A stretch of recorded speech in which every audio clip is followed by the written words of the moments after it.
یہ کہانی ایک ایسے بچے کی ہے جس کے استاد نے اسے ایک لیٹر دے کر گھر بھیج دیا۔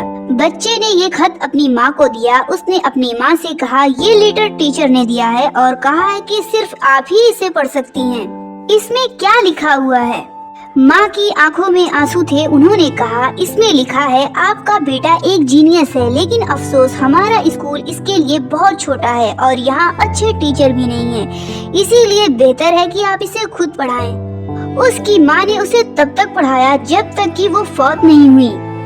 آپ کو یہ جان کر حیرت ہوگی کہ یہ بچہ سائنس کی تاریخ میں سب سے زیادہ ایجاد کرنے والا تھامس ایڈیسن تھا، جنہوں نے الیکٹرک بلب، فونوگراف اور مائکرو فون جیسی ہزاروں چیزیں ایجاد کی۔ ایک دن ایڈیسن کو اپنی ماں کے سامان میں وہی نوٹ ملا جو ایڈیسن کے ٹیچر نے اسے دیا تھا۔ اس میں لکھا تھا آپ کے بیٹے کی دماغی حالت ٹھیک نہیں ہے، اسے پڑھایا نہیں جا سکتا، لہٰذا اس کو گھر رکھیے۔ یہ سن کر ایڈیسن گھنٹوں تک رویا اور اپنی ڈائری میں لکھا کہ ایڈیسن ذہنی طور پر ایک ناکارہ بچہ تھا، پر ایک عظیم ماں نے اسے صدیوں کا سب سے بڑا جینیس بنا دیا۔